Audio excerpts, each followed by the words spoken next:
Hey there! Today we're going to have a look at a new incarnation of a pen. I have reviewed the model before, but not this finish. It's a new finish. It's a Visconti. This is in the Van Gogh, aka Van Gogh series, and this one is the colors are based on a painting, as all the pens in that series are. Painting by Van Gogh. I'm just going to say Van Gogh because otherwise you're going to think I have some phlegm attack or something. And they're all based on paintings. This one's based on a pair of shoes. Okay. Now the pen was sent to me by Appelboom Pennen. It was lent to me by Appelboom Pennen, I should say. So I'll try not to drop it this time. And it's coming back right at you. Now, thanks for lending me the pen. Let's have a look at it. Okay, I'm going to cover the parts of the pen. I'll tell you what I like about it, what I don't like about it, and then I'll do a writing sample.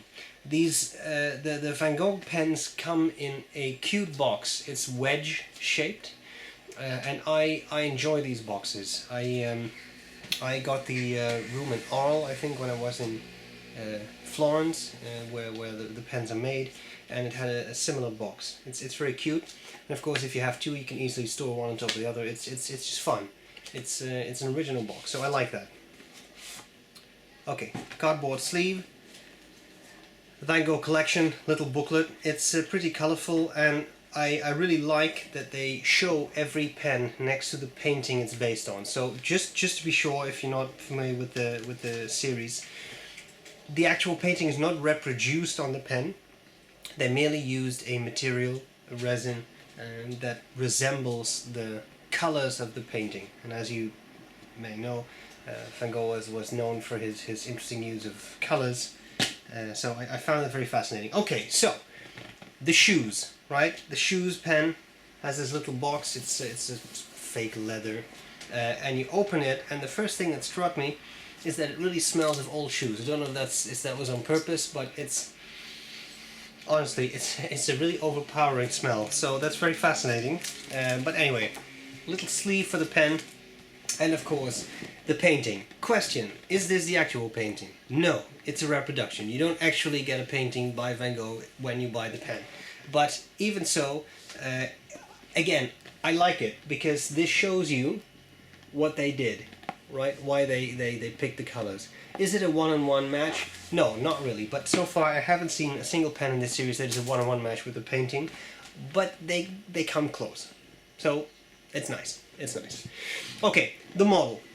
What about this model? And then I'll really go into the pen. But if you've not seen it, it's a faceted pen. It looks round, but both the cap and the barrel are faceted. I'll show you a close-up in 1 second. I like the model. It's the same model that's used on the Michelangelo. It is the same model that is used on, or I should say body, huh? It's the same body that is used on the Salvador Dali, except it has a special clip. So the model has seen its use, and I think it's a good model. I think it's nice. The facets add something to it, make it stand out a little bit, and the model works. Not particularly huge, but a good size. Okay, finally, let's cover these parts. This is not part of the My Pen system, so this is not a little magnet Visconti logo that you can pull off. You cannot customize this pen. It's just on the finial there, it's just a Visconti logo. We have a clip. The clip has Visconti in it, and the clip is modeled after the Ponte Vecchio in Florence.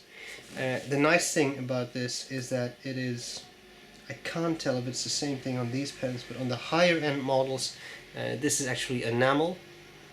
I can't make it out here. This could be just sort of, I'm not saying it's a sticker, but something along those lines that's on there. Doesn't look like enamel to me. The clip has the advantage of being spring-loaded. I'll show you that in 1 second, but while we're here I just want to show you a close-up of the center band.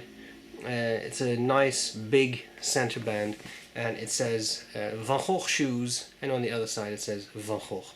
Clip, as I said, spring-loaded. Visconti claims that this is unbreakable. I'm pretty sure if we give this to a gang of Hell's Angels, they will be able to disprove that fact, but you know, the idea is nice. It should be pretty break resistant. And here you have that material.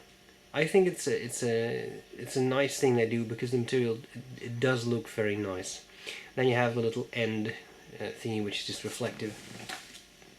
One of the fancy things about this model is the magnetic closure. It only works one way, so you cannot post it with that magnet. At least I can't really make that work. There is a, I thought the magnet was up here in the cap, and this is just metal, and it just kind of pops close. That works fairly well. Now, I have had a similar closure with the Visconti Rembrandt, another painter, also Dutch, and with that pen, at some point I had some issues, and we had to get that fixed. That was rust developing on the inside of that magnet. I think it's because of the iron, whatever they use for it, and it interacts with the humidity caused by the ink or something. I don't know. In any case, it's a well-known issue. I cannot tell whether that's still an issue, because of course I have to return this pen, so I can't do any long-term testing on it, but that is a problem. And people have also reported the whole magnetic unit coming out, so I don't know if those problems are resolved. I just don't know. Ask your retailer or Visconti. Section, metal, simple, tapers down a little bit, has a little bit of a flare there, and then you have this nib. Now, for give or take about 100 euros more, a little over that, you can actually upgrade to a Palladium nib. I have to admit that this is a medium steel nib, and I actually found this to perform very well. Also, I have the feeling, I could be wrong, but I have the feeling that the nibs have been redesigned.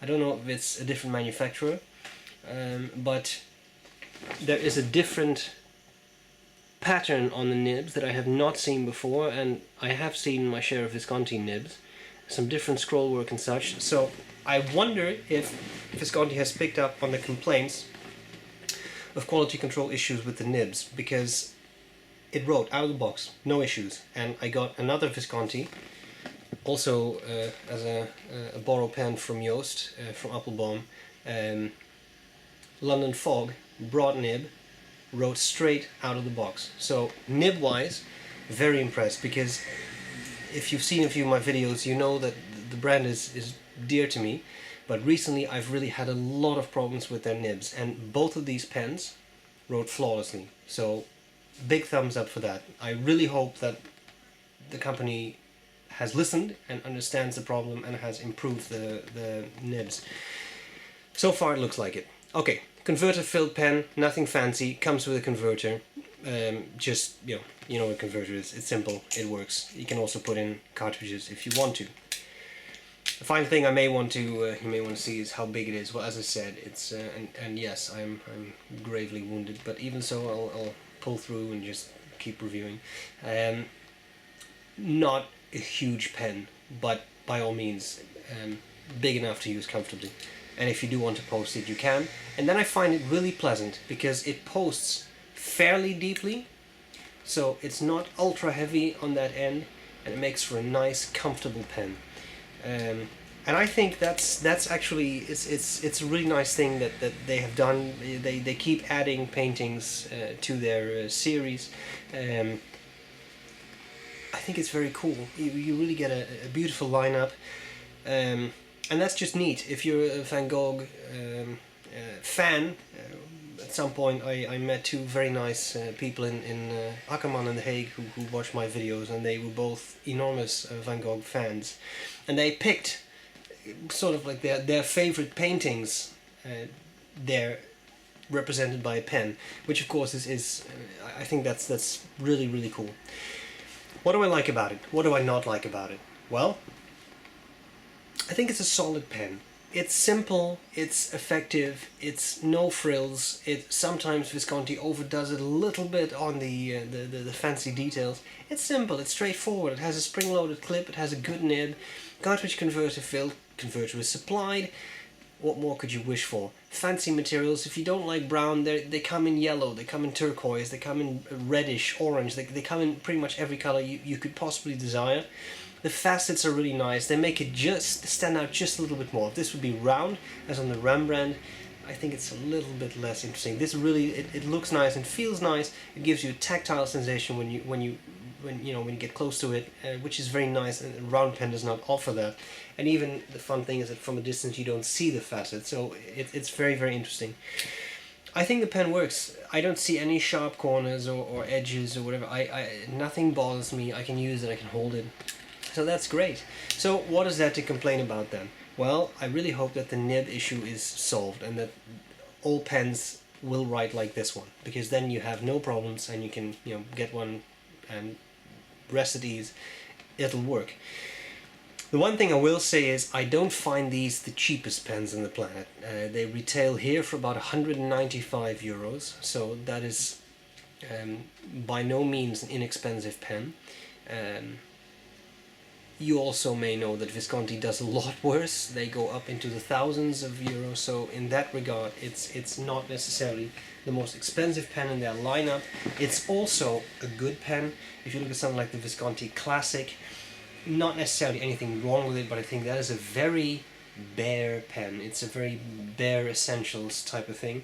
This is definitely nicer, I think, in the way it's made. So I understand this is not a $50 pen, but even so, the price, I do find it relatively high for what it is. Right? It's just a cartridge converter filled pen with a steel nib, and the Palladium nib is an upgrade that actually adds a lot of cost. So there you have it. I hope this gives you an idea of this pen, whether you want to check it out. And again, it doesn't have to be this model. Maybe you want to check out another Van Gogh model. The lineup is getting pretty huge, so there should be a lot to pick from. Okay. A kind thank you again to Joost Appelboom for lending me this pen. The pen's coming back to you right now. Measurements of the pen will be on the website, as well as high-resolution pictures taken by Gourmet Pens. What we need to do right now is a writing sample. That's coming up next. Hope this was useful, and I'm glad to see you later. Bye-bye. Okay, so here we go with the that was a weird eye. Visconti Van Gogh shoes, medium steel nib, and the ink is Visconti turquoise. God, I can't even write Q. Well, okay, there. Bluish. Okay.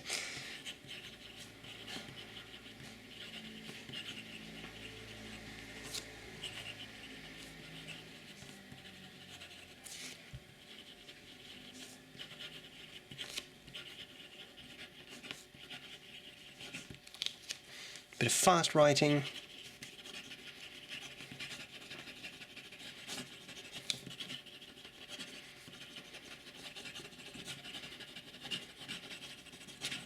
Writes very well. Wetness. Well, it is not the world's wettest nib. I find it on the dry side. That's something I would probably make a little wetter if this were my own pen. But of course that's personal preference. Line variation.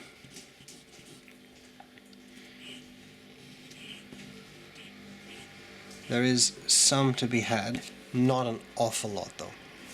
Reverse writing, it's possible, turns the medium into a fine or maybe even extra fine, gets very dry and a little unpleasant. It's definitely scratchier. Okay, if you want yours, appelboom.com, or click the Appelboom banner on my website and you'll be taken to a page that shows you a 10% discount code, and you can use that to purchase this pen, for example. Might be interesting. Alright, Joost, thanks a lot for lending me this pen. I appreciate it. Guys, hope this was useful, and I'll gladly see you later.